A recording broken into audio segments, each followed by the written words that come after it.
ang lumulubog po yung ratings ninyo.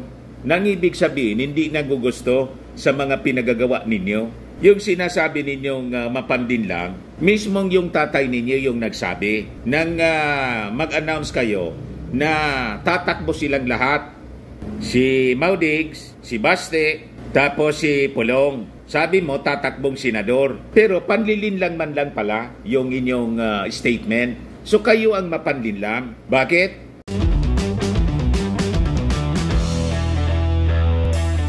Ito naman po yung bago naming product na binibenta online. iGlow Serum, whitening po siya. Tingnan ninyo yung epekto sa aking anak na architect before and now. Yung mga inquiries po ninyo, dumiretso na lang kayo sa kanyang Facebook account, Riz Maravillas. Nag-full time na mga kababayan sa paninira si Inday. Mas malala pa kay Lenny. Wala kasing ginagawa. Mas okay pa nga si Lenny, mga kababayan nung panahon, may ginagawa kahit kunti. Pero si Inday, mga kababayan, wala nang ginagawa, naninira pa.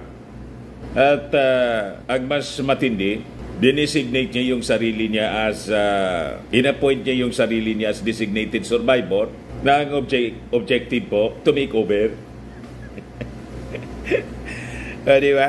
Si Lenny noon, wala mang ganyan. Sige lang ang batikos noon ni Lenny, pero walang intention to destabilize the government. Pero ngayon, mas matindi, mga kababayan. At saka si Lenny noon, hindi back up ng China. Ito, mga kababayan, yung latest na statement na pinalabas ni Inday. Sabi dito sa report ng Manila Bulletin, VP Sara Duterte laments Philippines sorry state. We deserve better. Ang ibig niyang sabihin siguro, nang we deserve better po, siya yung mas magaling kaysa sa ating Pangulong Bongbong. Malabo po. Malabo pa sa sabaw ng pusit, mga kababayan. So yan po ang kanyang pinalabas. Official statement po siya. Mensahe para sa aking mga kapatid na Muslim. Office of the Vice President. Dito niya siniraan yung ating gobyerno as if may maganda siyang contribution. Naging parte siya ng administrasyon, mga kababayan, ng UNITEAM. Binigyan siya ng trabaho, ng assignment as DepEd Secretary. Hindi man niya nagawa yung trabaho. Ngayon, may lakas ng loob, mga kababayan. She's that girl na bumatiko sa ating gobyerno at sabihin, we deserve better. Kapal talaga niya, Mr. Maravillas. Talagang makapal. Anong karapatan mo na magsalita ng ganon? Na mismong kayo po, hindi ninyo nagawa yung assignment ninyo. At ngayon, sige lang ang kobra ninyo ng sweldo. At may reklamo pa na binawasan yung kanyang security. Yun pala, mga kababayan, may naiwan pang 400 na security personnel sa kanya. Yan po. At saka, yung gastos niya in 2 years sa kanyang security po, 500 million, more than 500 million, 500 million pesos. Yan po ang dapat na tuligsain, mga kababayan. Pero yung pamamahala ng ating gobyerno po, ng ating Pangulong Bongbong Marcos, walang karapatan po si Inday. At yung mga Duterte na magpuna. Tama po, mga kababayan. Yan ang sabi dito po sa balita ng Manila Bulletin ngayon. Vice President Sara Duterte criticized the government anew in a statement tackling the state of security, healthcare, infrastructure, and democracy in the Philippines, lamenting that Filipinos deserve better and not leaders who are traitors to their sworn duty. Madaling sabi, pinariringgan niya yung ating Pangulong Bongbong Marcos na siyang traidor. Ang traidor po, yung no comment sa West Philippine Sea issue, yun ang totoong traidor. Ito po yung full message niya. Basahin muna natin po. At isa-isahin natin, punto per punto natin na babasagin ang paninirang ito ni Inday sa ating administrasyon. So sabi diyan, Office of the Vice President, Republic of the Philippines, mensahe para sa aking mga kapatid na Muslim. Ginamit pang platform yung mga Muslim.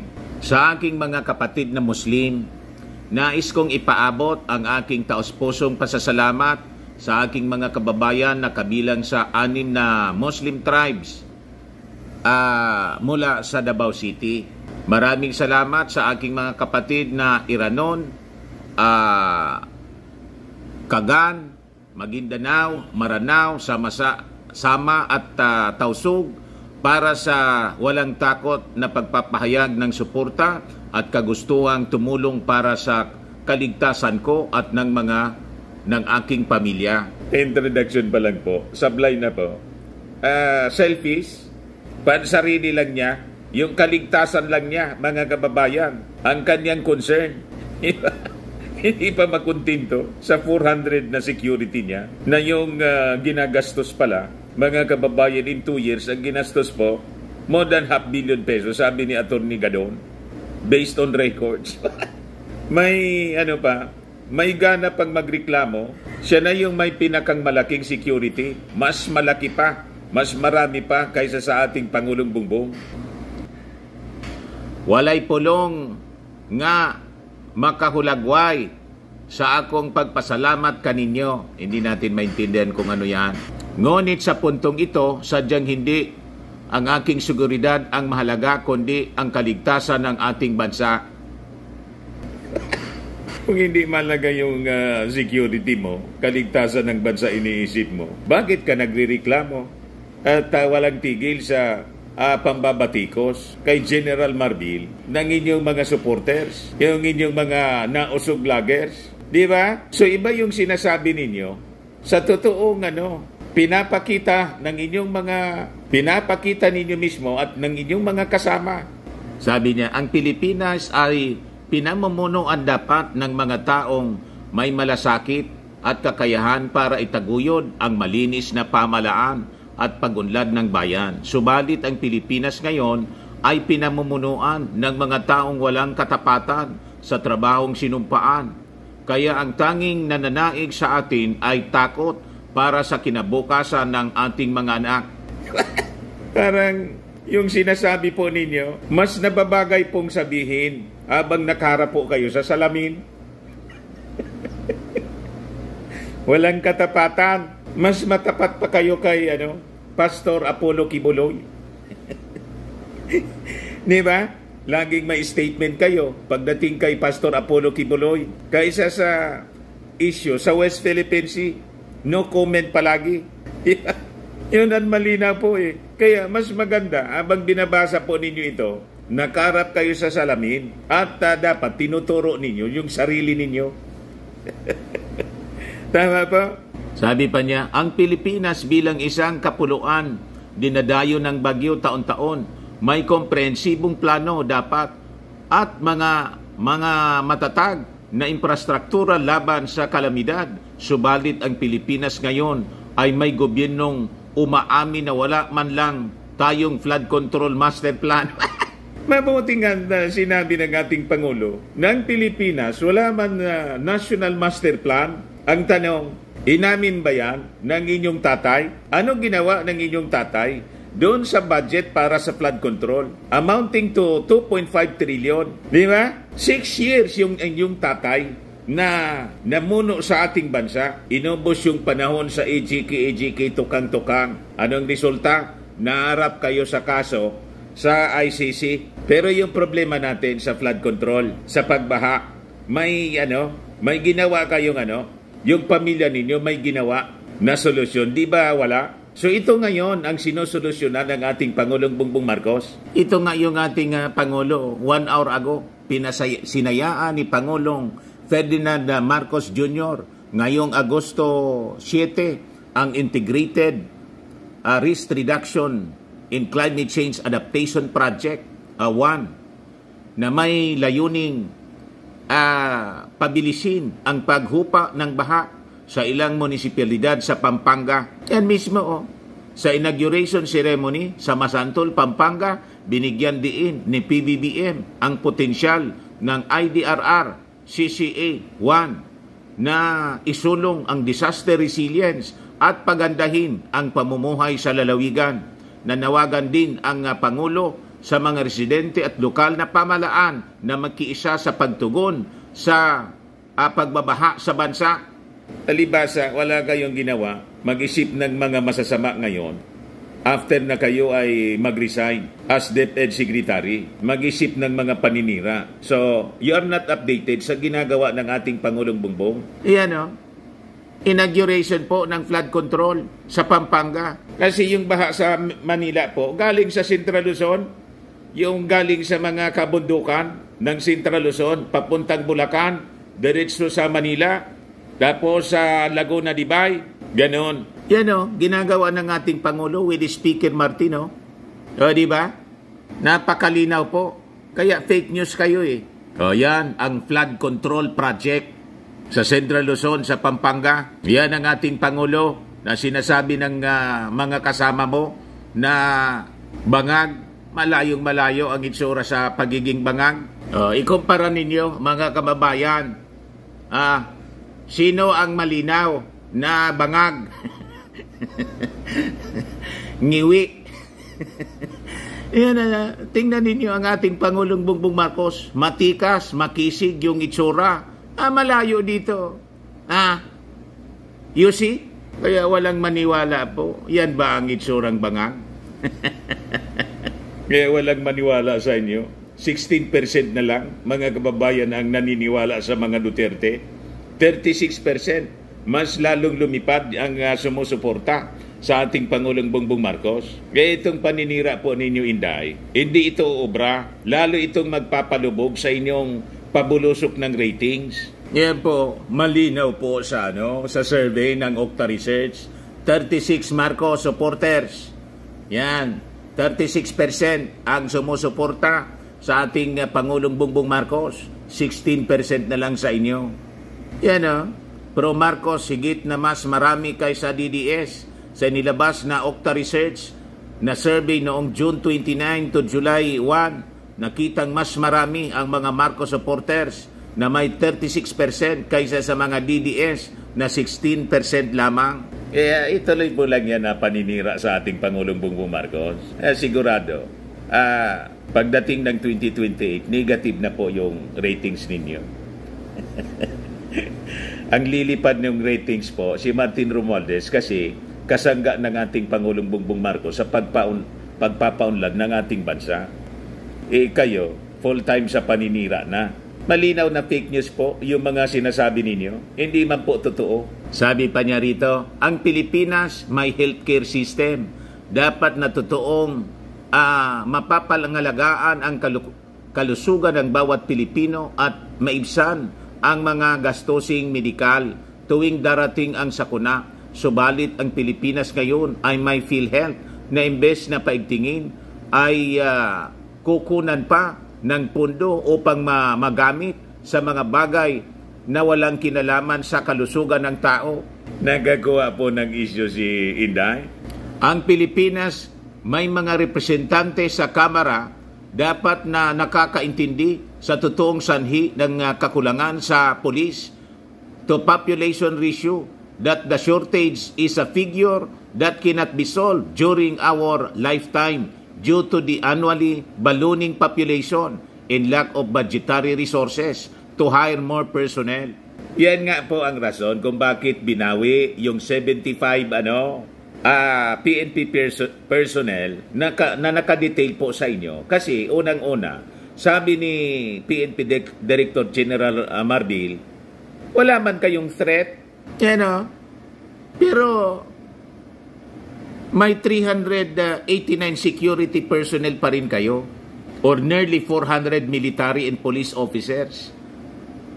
Sabi po ni General Marbil, you see, the country should have representatives who understand that in order to fully address the shortage, there is a need to leverage available technology and leapfrog into the future where policemen are armed with the best security products that do not require their physical presence all the time. Subalit ang Pilipinas ngayon ay may representante na imbes na magpasa ng makabagong batas ay nagpupumilit sumausaw sa issue ng iba.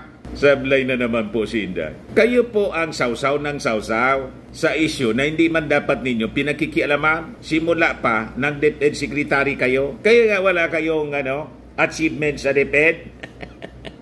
Pagkatapos, noong kasagsagan ng Karina, lumipad kayo pa Germany. Hindi man lang pinagpaliban para sumaklolo sa mga lumubog sa baha. Tapos tahimik kayo sa mga gawain ninyo. yung Congress po, pwedeng sausawan ang lahat ng kasi may mga committee sila. Tulad ngayon, nag-iimbestiga sila tungkol sa Pogo, tungkol sa human rights violations ng tatay ninyo, sa issue ng droga, in aid of legislation, hindi yung in aid of destabilization, tulad ng ginawa ng kaalyado ninyong senador. Pagkatapos, hindi na pinagpatuloy yung PDEA leaks investigation. Kasi imbes na madiin yung Pangulo, ang nadurog yung testigo ninyo, si Morales.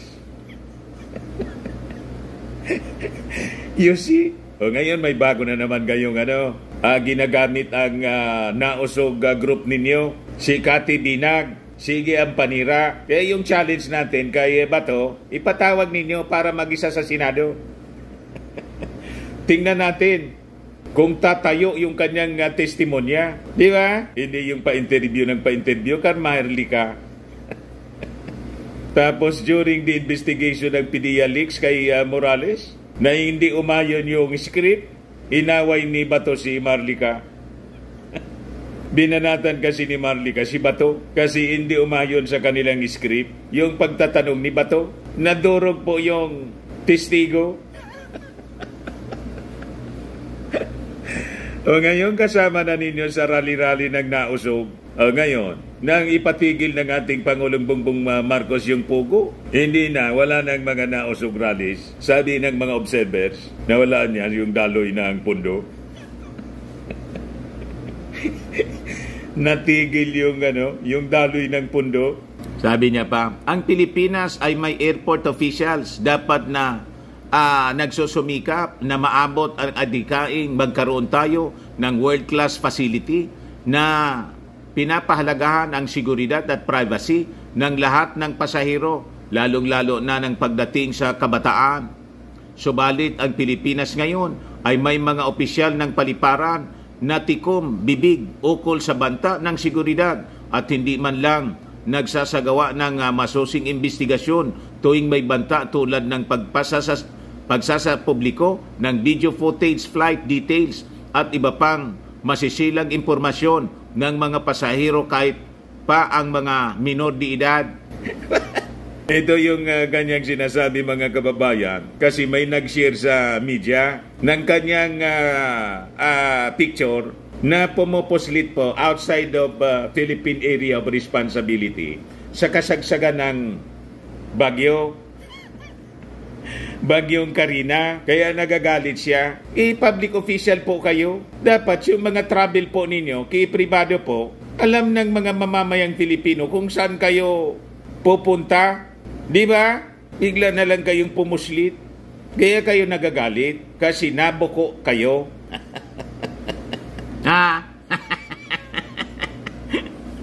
Just in, Sara Duterte nakaalis na sa Philippine Area of Responsibility. Parang bagyo.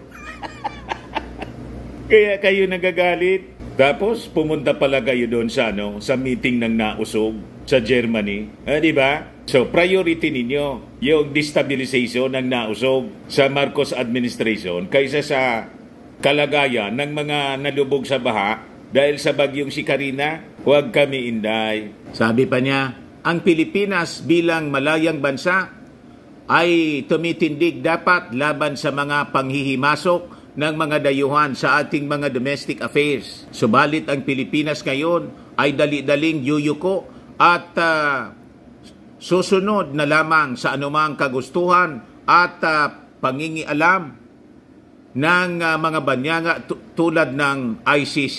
Tumitindig talaga po sa pag-imasok ng mga dayuhan tulad po ng China. Pero kayo po, di ba no comment kayo? Pagdating naman po sa ICC, may karapatan po yung ICC kasi yung investigasyon po na ginagawa, yung outside doon sa sa panahon, hindi outside, doon sa panahon kung saan member pa tayo ng ICC. So may karapatan sila na mag-imbestiga nung member pa tayo. Tama? At saka yung Interpol po, may obligasyon tayo sa Interpol. Paano yung ICC po? Sinik yung help ng Interpol. Ang sabi, yung Interpol yung magse-serve ng warrant of arrest. May obligasyon tayo sa Interpol. Hindi pa pwede nating i-compromise yung future natin dahil lang sa personal ninyong mga demands. Unang-una, kung hindi nagmalabis yung tatay ninyo po, di wala sanang problema kayong kinakarap ngayon. Pati yung inyong kaibigan si Pacquiao. So itong statement po ninyo, wala sa lugar, mali. Sabi niya, mga kaigsuunan ko, sa sipag at galing ng Pilipino, nangunguna dapat ang Pilipinas sa ating mga karatig bansa. Subalit ang Pilipinas ngayon ay patuloy na nagugutom, naghihirap at lumulubog ng dahil sa mga mapandinlang para maupo sa pwesto. Ang lumulubog po, yung ratings ninyo, nang ibig sabihin, hindi nagugusto sa mga pinagagawa ninyo. Yung sinasabi ninyong mapandinlang, mismong yung tatay ninyo yung nagsabi nang mag-announce kayo na tatakbo silang lahat. Si Maudigs, si Baste, tapos si Pulong. Sabi mo, tatakbong senador. Pero panlilinlang man lang pala yung inyong statement. So kayo ang mapanlinlang. Bakit? Mismo yung tatay ninyo nagsabi, maniwala ka man niyan kay Inday. Dinadjamming ka lang anya niyan. Dinadjamming lang anya kayo niyan ng todo. Ano man gawin namin anya sa Senado? So ang ibig sabihin po, mismong yung tatay ninyo, hindi maniwala sa sabi ninyo na tatakbo silang lahat, 3 Duterte. Madaling sabi, ang statement ninyo po, pandilin lang. Di ba? Nililin lang ninyo ang mga mamamayang Pilipino sa inyong mga pinapalabas na statement na mismong kinontra ng tatay ninyo. Sabi ng tatay ninyo, huwag maniwala sa'yo. Dinadjamming mo lang. Madaling sabi, Inday, sinungaling ka, sabi ng tatay mo mismo. Madaling sabi, pari-parehas kayo. Kaya bulusok na po yung ratings ninyo. 16% na lang ang sumusuporta sa inyo po, sa pamilya ninyo. Nadala yung mga mamamayang Pilipino. Habang yung ating Pangulong Bongbong Marcos, kumbinsido ang napakarami mga Pilipino. Tumaas pa, 36%. Sabi niya, pagod na tayong makita ang bayan na napag-iwanan, tinatrato na parang walang halaga, hindi kaaya-aya, at sunod-sunuran sa ibang lahi. We Filipinos deserve more than what we are hearing and seeing from the government right now. We Filipinos deserve better. We Filipinos should be the best. Allahu Akbar, Shukran. Sara Duterte, Vice President of the Philippines. Tama po, we deserve better po. Kaya ang dapat manatili yung ating Pangulong Bongbong Marcos ng more than 6 years. Kung hindi pwede kasi yung ating Pangulong Bongbong mag-expire ang term sa 2028, ang dapat po na mas magaling sa inyo po na sigurado kami, si Martin Romualdez. Kahit saang bagay sukatin po, pag kinumpare kayo ni Martin Romualdez, malayo kayong dalawa. Tama pa? Kayo nga, hindi ninyo maipaliwanag yung budget ninyo, pati yung confidential funds. Kaya nga hindi kayo hindi kayo nag-participate sa vice presidential debate kasi wala kayong kakayahan na sagutin yung mga katanungan ng mga panelists. So tama ka, we deserve better. So ang dapat po na gawin po ninyo, mag-resign na kayo po sa pagiging vice-presidente kasi wala man kayong contribution. Sayang ng pasweldo ng mga mamamayang Filipino sa inyo. Lalo yung inyong security.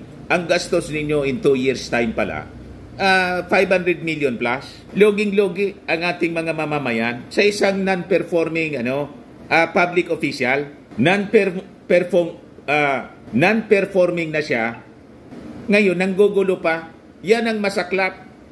Napakagaling ng ating Pangulong Bongbong Marcos. Kaya nga tumaas yung kanyang ratings po. At kayo pabuloso kanyang ratings po. Ito ang ebidensya. Jobless rate down 3.1% in June. Kita ninyo, kumunti yung walang trabaho dito sa ating bansa po. 3.1% na lang in June from 4.1% in May and 4.5% in the same month last year. So nabawasan po ang mga walang trabaho. This translates to 1.62 million unemployed Filipinos or 490,000 less than May's figure of 2.11 million Filipinos. And in June 2023, 2.33 million yung dating walang trabaho. So, reflecting a year-on-year drop of 710,000 unemployed individuals. Tumaas na rin po ang employment rate which increased to 96.9% from 95.9% in May and 95.5% in the same month last year. So yung mga individuals, mga kababayan na may trabaho na, umabot na sa 50.28 million, higher than last year's 48.84 million, and in May's 48.87 million. Kaya tahasan nating sinasabi, yung statement ni Inday po, false, baseless po, fake news. Dala lang ng kanyang galit, mga kababayan. Ang sinimula nito, yung confidential funds na tinanggal, doon nagsimula, mga kababayan. Pero ang ating Pangulong Bongbong, mga kababayan, hindi niya pinapansin yung mga paninira ng mga Duterte, ng mga nausog. Lalo na ngayon, si Inday, hindi man yan sasagutin po kasi wala mang kakwenta-kwenta yung mga pinagsasabi niya. Ever since, mula pa nung ka-unity team siya, wala mang kakwenta-kwenta. Pag bumuka yung bibig ni Inday po, wala kang mapupulot na mabuti. Pati sa kanyang tatay at sa mga kaalyado niyang mga politiko, wala tayong mapupulot na mabuti sa kanila. Wala tayong papakinabangan sa kanila. Ang lumalabas sa kanila, puot at inggit, mga kababayan, sa ginagawa ng ating Pangulo. Kaya walang tigil na sila sa paninira. Ito yung ating Pangulo. Turnover ceremony of various operations and maintenance equipment sa NIA po. Kanina lang to, ina niyo, mga heavy equipment po siya. Napakarami. Yan ang ating presidente. Kasama siyempre si Martin Romualdez at yung mga members ng cabinet and Congress. Yan po, mga trucks and mga heavy equipment. Yan, turnover ceremony of various operations and maintenance equipment of the National Irrigation Administration, Global Construct City, Mexico, Pampanga. Kahapon pala to. Ay ngayon, August 7 pala ngayon. O, di ba? Nakakatuwa, mga kababayan. Kaya masigabo ang pagsalubong sa kanya. Mainit at masigabong palakpakan palagi yung mga tao. Ang katuwang niya, si DA Secretary Laurel, tapos si Speaker Martin siyempre. Yan po, mga kababayan, turnover ng key. Thank you very much. Now, representing the beneficiaries from Mindanao, here to accept the key for the various equipment is Regional Manager Diosdado Rosales of NIA Region 12. Buong Pilipinas siya po, mga kababayan. Kaya lang yung turnover ginawa doon sa Mexico, Pampanga. Thank you, Mr. President, and congratulations to all our beneficiaries. Now we have Agriculture Secretary Francisco Q. Laurel Jr. to introduce our guest of honor. Live galing po sa RTVM. President of the Republic of the Philippines, His Excellency Ferdinand R. Marcos Jr. Pakinggan natin yung ating Pangulo. Maraming salamat sa ating kalihim napakasipag ng Agriculture, Secretary Kiko Laurel, sa iyong pagpakilala. Please magsiupo po tayo. Nandito rin po the House Speaker who was instrumental in malayo pong bangag. The budget. Tingnan niyo yung itsura, napakakisig po. Restored so that able to do this. Di ba, mga kababayan? At nagpasalamat tayo sa ating House Speaker, Speaker Martin Romualdez. Andito rin, siyempre, kailangan natin batiin ang ating NIA Administrator, Engineer Eddie Guillen. Andito rin po ang ating Pampanga Governor, Governor Delta is also here. And together with the Vice Governor, Vice Governor Nana Baby Pineda, Municipal Mayor of Mexico, Pampanga, Mayor Redencio Gonzalez, and of course, ang talagang pinuntahan natin dito at kayo talaga ang magiging aming inaasahan na tutulong at gagamitin lahat itong mga gamit na ito at gagamitin para mas pagandahin ang ating irigasyon, ang ating patubig sa buong Pilipinas, ang ating mga Irrigators Association at ang ating farmers beneficiaries. My fellow workers in government, and of course, our partners in the private sector, ladies and gentlemen, magandang umaga po sa inyo lahat. Today, we witnessed the turnover of the second tranche of the operations and maintenance equipment under the National Irrigation Administration 3-year refleeting program. Itong programang ito, this is a realization of our commitment to the efficient and effective functioning of our irrigation systems. This goes beyond the provisions of just the provisions of new machinery. It also empowers our NIA regional offices, the irrigators associations, our farmer beneficiaries to ensure the sustainability of our irrigation systems to avoid losses and to promote more efficient use of water resources that will in turn produce better and more crops.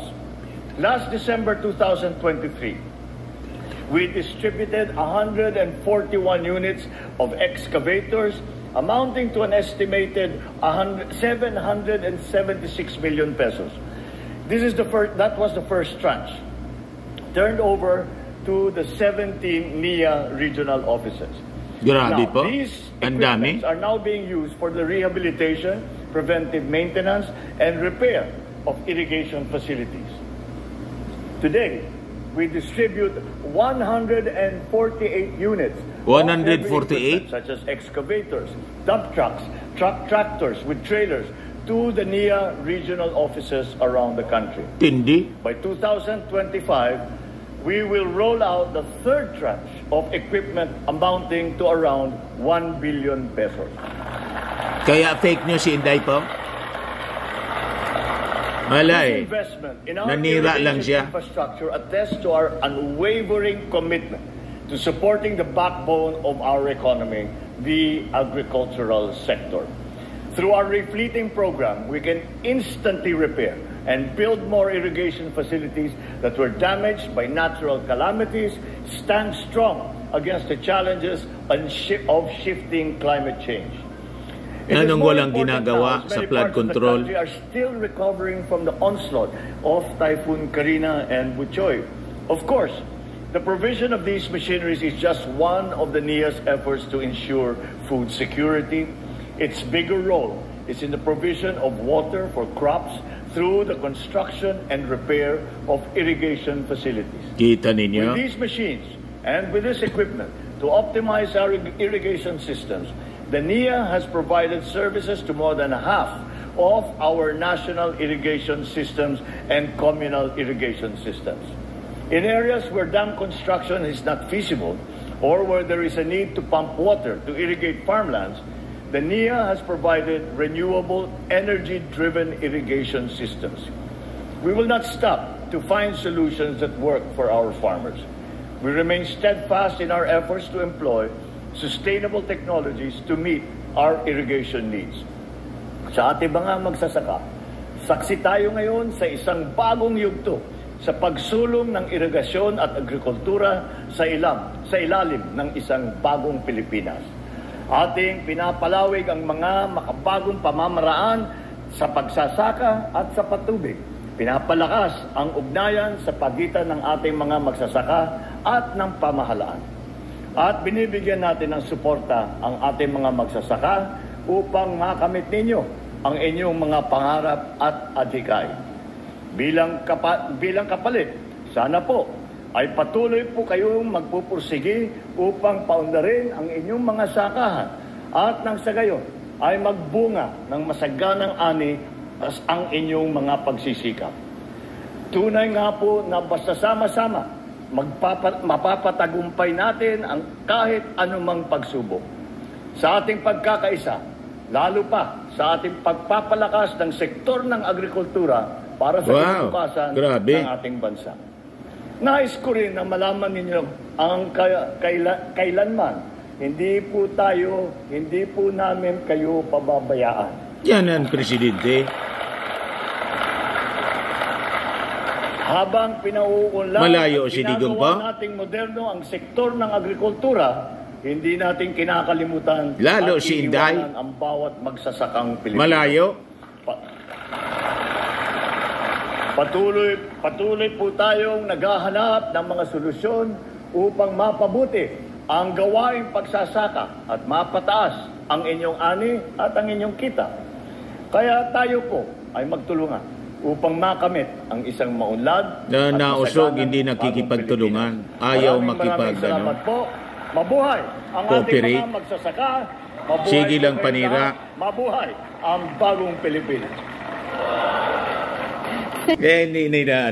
Hindi nila masiraan yung ating Pangulong Bongbong. Imbes na bumaba po yung ratings ng Pangulo, tumaas. Yung naninira po, yun ang bumulusok. Yan po, Okta Research. 36% Marcos. Supports Marcos. 16% na lang siya ang sumusuporta kay Inday. Sa mga Duterte, hindi mga halati. O ngayon, may latest na balita ngayon po. Nag-file ng panibagong kaso. Plunder yata to. Laban sa dating Pangulong Digong. Damay dito si Bongo yata. Si dating Senador Antonio Trillanes. Yan po mga kababayan.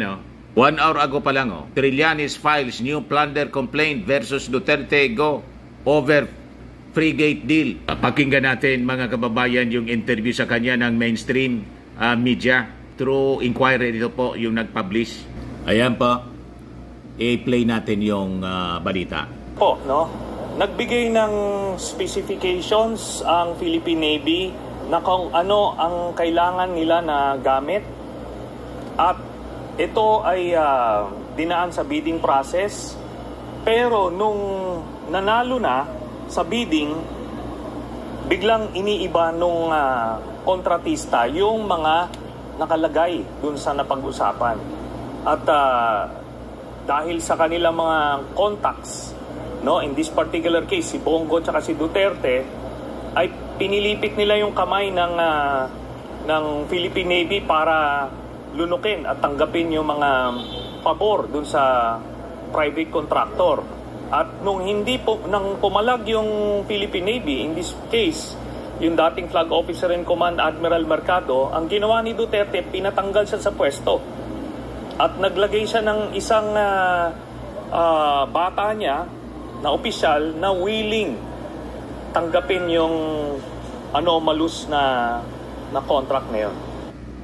So yan po, yung plunder case. So ang mga respondents po, si dating Defense Secretary, Undersecretary Raimundo Ififante, former Budget Undersecretary Lloyd Christopher Lau, former Navy Chief Admiral Robert Epedrad, at 7 private individuals other than kay dating Presidente Digong saka kay Bongo. So, nagmula siya mga kababayan sa 16 billion frigate project which involved buying 2 state-of-the-art warship para sa ating Philippine Navy. It is started under the administration ni dating Pangulong Noynoy Aquino at nagpatuloy po under Duterte's leadership. The project faced controversy in late 2017 when then Navy Chief Vice Admiral Ronald Joseph Mercado was dismissed for posing for a specific brand for Combat Management Systems or CMS para dito sa frigates. These CMS were chosen by the Philippine Navy's Technical Working Group Sabi po ni Trillanes, nagbigayan niya ng specifications ang Philippine Navy kung ano ang kailangan nila na gamit.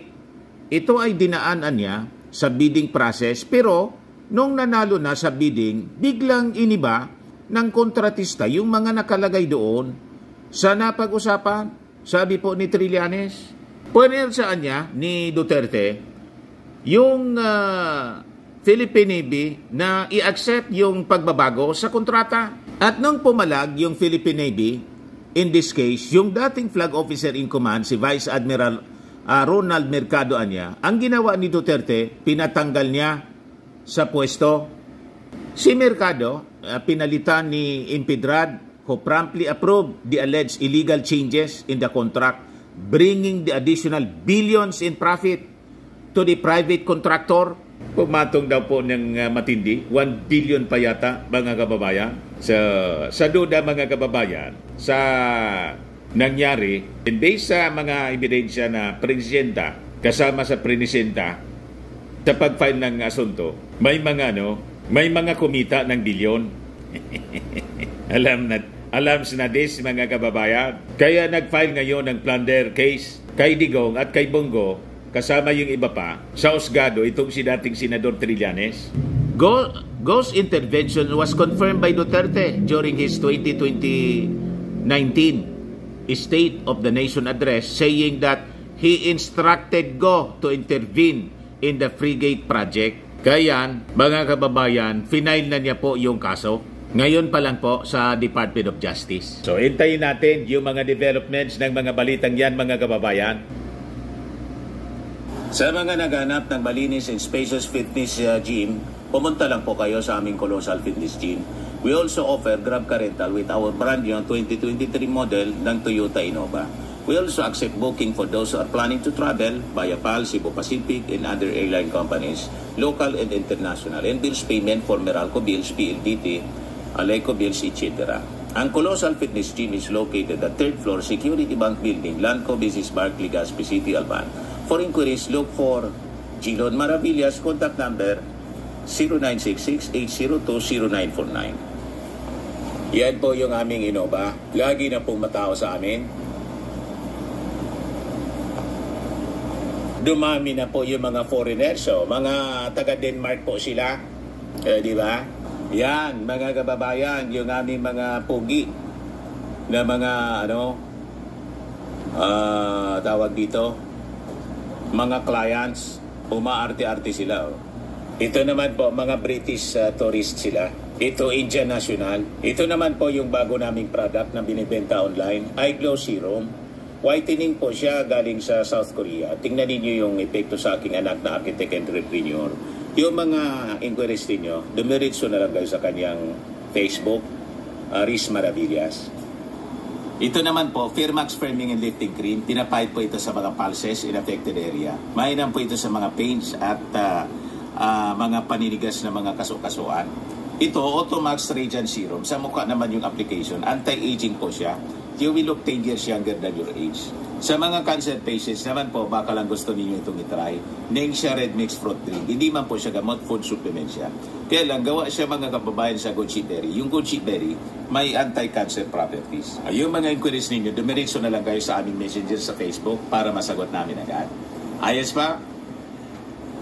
Ayan man lang po, mga kababayan. Ako po si Dante Maravillas. Bye-bye. God bless.